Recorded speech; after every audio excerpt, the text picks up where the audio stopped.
You know what's crazy? 2005 was 14 years ago, which means the last episode of that hit show Friends also aired 14 years ago. But you know what's also crazy? They're still making a ton of money. Whether it's from some multi-million-dollar Netflix deal, merchandise like clothes, this notebook, and even this glass, they are making money wherever they can. But what many people don't remember was that they also created this. If there was ever a game that made me scratch my head and ask, why? It was this. This is a Lost Saint video, and today we're going to be looking at Friends, the one with all the trivia released for the PlayStation 2 in 2005. No one told you life was going to be this way, but it's okay. No one told me either. The game was published by Warner Bros. Interactive, a company with rights to a bunch of famous shows, and while they've released some pretty good games, they've also released some real crappy ones. So right as we enter this game, we're immediately greeted with a familiar tune and opening sequence that Friends fans have gotten to know pretty well.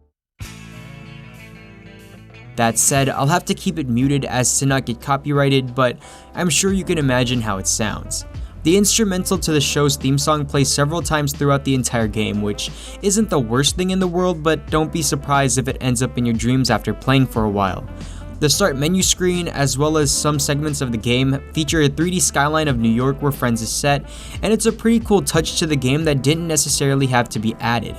The menus in the game have a very 90s feel to them. After all, they're draped in Friends photos, and as I said earlier, their theme song is essentially set on repeat.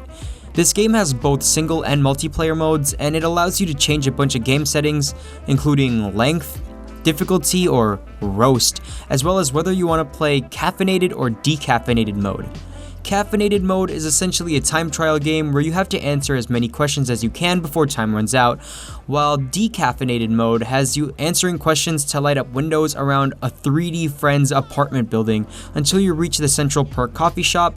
But this can get pretty challenging as you'll end up losing a window every time you're wrong, and if you're wrong multiple times in a row, you can go back pretty far. This makes the game especially more competitive in multiplayer mode, as it essentially becomes a race to see who can get the most questions right in a row. Now, if you were expecting anything much more than a trivia game, then I guess you'd be disappointed, but this game actually has a bit more substance to it than it seems. First of all, it's packed with Friends content, as well as voice acting from a bunch of characters in the show. You have Janice, wrong. Jack Geller, what personal tidbit about Mike to his Judy mother? Geller, Who wear blue blazers with the ones who wear white coats. and even Gunther from Central Zeus, Perk. Alexandra wear earplugs. Their voices and mannerisms that are unique to their own characters really give this game life, and they even read out every question and offer some context about some of their answers. Phoebe was skeptical of Rachel's claim that she'd made out with a woman back in college. I definitely would like some more details about this alleged encounter. When it comes to questions, this game has a ton of them, and I use that word literally. One thing I noticed while playing this game for a good amount of time was that it didn't have many, if at all any, repeated questions. While it might seem like there are duplicates while watching this video, you could probably blame my editing for any repetition, but for the most part, each question that you get is different and has its own context. Each question comes from its own category: relationships, shakeups and makeups, work and play, memorable moments, friends of friends, or wild card, which can be any random question in the game. Each category has a bunch of types, and I'm not going to read them all out loud, but you get the point. There are a lot of questions. In fact, the back of the case states that there are over 3,000 of them, in addition to over 700 clips to accompany these questions. To think a group of people had to analyze every episode of Friends, write a unique question, and make sure there were no duplicates is honestly something that makes me appreciate this game that much more. What I also really liked about this game were the little clips it would play after you answered the last question in Central Perk.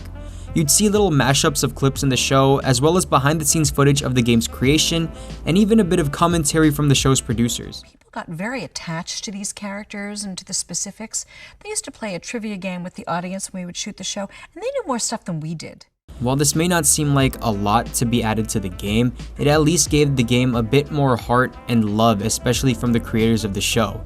This was a game for die-hard fans, and it catered to them in a way that other games just simply couldn't.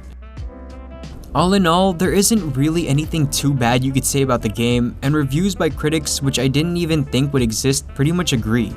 It's a trivia game, and thankfully enough, it's at least half decent, and it can even challenge the biggest of Friends fans.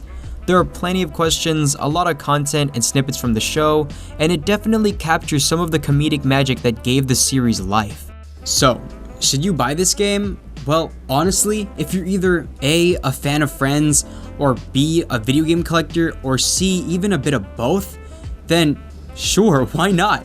I was able to pick this game up for $5, and that's not an uncommon price for these games. I see them typically go between $5 and $15 online, and I'm sure you can get a good price if you look hard enough.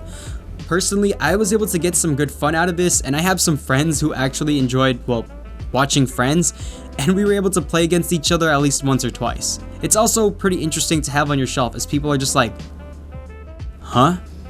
But anyway, don't forget to subscribe, guys. Don't forget to like below. If you want to say something, if you have something on your mind, go ahead and do it in the comments. And also, don't forget, Unagi is a state of total awareness. Thank you guys so much for watching, and I'll catch you in the next one.